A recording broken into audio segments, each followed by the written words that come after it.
When Tom Harper bought his dream home on the outskirts of Pinewood Estates, he thought he'd found freedom. A charming craftsman-style house with a sprawling porch, tucked just beyond the reach of the neighborhood's homeowners association, promised peace and solitude.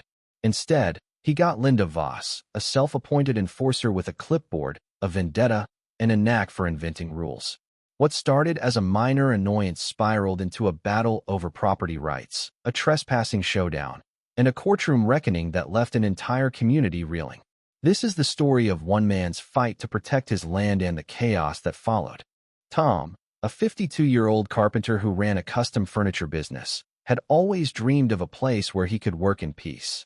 The house, perched on a private lot outside Pinewood Estates jurisdiction, was perfect.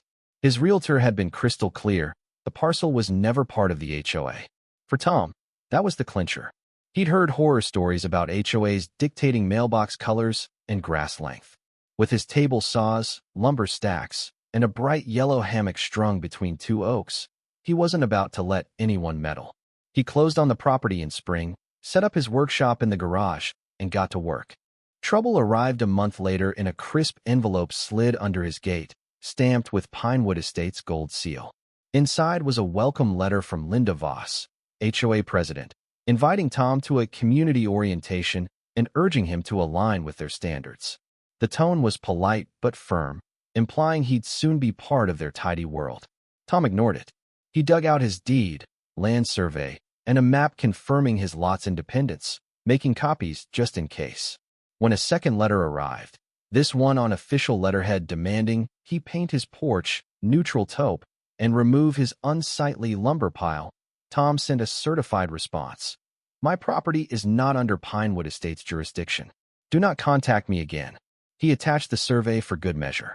3 days later, his security camera pinged. A woman in her late 60s stood at his gate, clutching a binder and radiating authority. Blonde hair sprayed stiff, pearls gleaming. She banged on the gate like she owned it. Tom stepped onto the porch. "Can I help you?" he called. "Mr. Harper, I'm Linda Voss, Pinewood Estates HOA president," she replied, peering through the bars. "We need to discuss your property's compliance." Tom stayed calm. "I'm not in your HOA. I sent you the paperwork." Linda's smile was patronizing. "Your lot borders our community, giving us oversight for aesthetic harmony. Your lumber, your equipment, that garish hammock theory concerns." Tom cut her off. "This is private property. You have no authority here." Linda's eyes narrowed. "We'll see about that," she said, heels clicking as she retreated. Tom jotted down every word, sensing this was just the beginning. A week later, a certified letter arrived, titled Notice of Conditional Oversight. It claimed Pinewood Estates could inspect adjacent properties for safety and aesthetics, citing a non-existent community harmony clause. It demanded that Tom schedule an inspection. He laughed, then sent another certified reply. "Your documents are invalid. Any unauthorized entry is trespassing." He called his attorney, Mike Delaney, who confirmed the clause was fiction. "If she sets foot on your land, we've got her," Mike said. Tom installed extra cameras and swapped his private property sign for one that screamed, "Not under HOA. Trespassers prosecuted." For a while, it seemed Linda got the message. Tom focused on his work, crafting cedar benches for a client. But one Sunday, an unsigned envelope appeared in his mailbox. Inside were photos of his lumber, his workshop, and his hammock, each labeled visual violation in red ink. A note read, "Your noncompliance threatens our community. Cooperate." The photos were taken at night, close to his fence. Someone, likely Linda, had been stalking his property. Furious, Tom emailed the evidence to Mike, who drafted a cease and desist letter. "She's crossing into harassment," Mike warned. "Document everything." The breaking point came during a 4th of July barbecue. Tom's sister, Ellen, her kids, and a few friends filled the backyard with laughter and the smell of ribs. His dog, Rusty, suddenly bolted, barking at the side fence. Tom heard a clatter, then a voice, just checking something. He rounded the corner to find Linda Voss, one leg over his fence, binder in hand, a camera dangling from her wrist. "What the hell are you doing?" he shouted. Linda, unfazed, said, "Conducting a safety inspection. Your hammock stand lacks compliance supports." Tom's blood boiled. "You're trespassing. Get off my property." Linda stepped into his yard, snapping photos. This is a shared visibility corridor. I'm authorized. Ellen grabbed the kids, and Tom's friend Greg muttered, "She's nuts." Tom called the police, but Linda smirked. "I already did. I reported code violations. If you're innocent, why so defensive?" The deputies arrived quickly, a grizzled veteran named Officer Tate and a younger woman, Officer Ruiz. Linda marched toward them, binder open. "Officers, we have a non-compliant property. Unpermitted structures, safety hazards." Tate cut her off. "We'll talk to the owner first." Tom handed over his deed, survey, and cease and desist letter. Ruiz watched his camera footage, chuckling as Linda climbed the fence, proclaiming her duty to harmony. Tate turned to Linda. "Ma'am, this property isn't under your HOA. You have no right to be here, let alone take photos."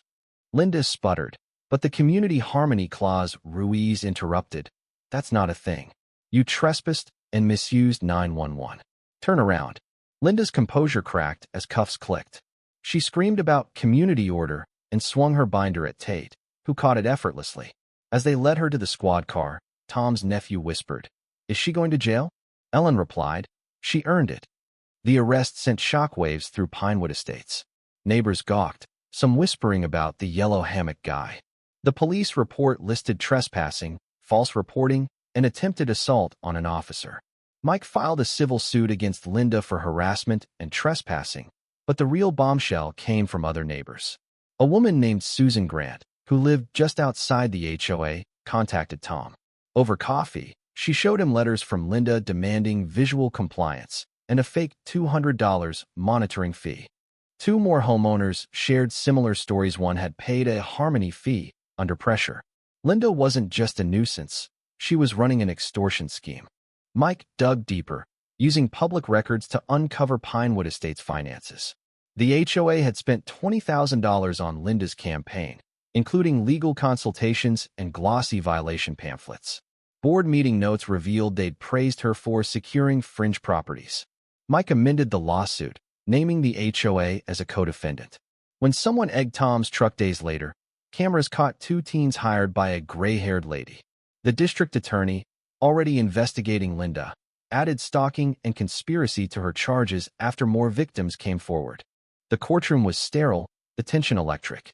At the preliminary hearing, Mike laid out the case: fake letters, trespassing videos, fraudulent invoices, and HOA funding. Susan testified about Linda's threats, playing a recorded doorstep lecture. Noncompliance tanks property values. Sign the form. The judge, unimpressed, asked Linda if it was her voice. She stayed silent. He granted an injunction barring Linda and the HOA from contacting Tom or other non-members and ordered a deep dive into HOA finances. Outside, a reporter asked Tom if the HOA tried to annex his land. "They tried," he said, grinning. "It backfired." Subpoenas unraveled the HOA's complicity. Emails showed Linda's year-long plan to pressure outsiders into compliance, backed by board funds. The DA charged Linda with trespassing, false reporting, assault, fraud, extortion, and stalking. She took a plea deal: 18 months in prison, $50,000 in restitution, 10 years probation, and a lifetime ban from HOA rolls. The HOA faced a $200,000 fine, lost half its board, and drained its reserves on legal fees. They ran a public apology in the local paper, which Tom framed above his workbench. Today, Pinewood Estates is quieter. Overgrown lawns and quirky mailboxes, the once pristine streets a subtle rebellion. Tom carved a wooden figure of Linda, clipboard in hand, peering over a tiny fence. A plaque reads, "To overreach, defeated." Neighbors stopped by, some sharing their own HOA battles. Tom's yellow hammock still sways, a symbol of victory. What do you think? Have you faced petty tyrants or unfair rules in your community? Was Tom's fight justified, or did he escalate too far? Share your thoughts in the comments, especially on how we handle power and injustice in our neighborhoods. Let's hear your stance.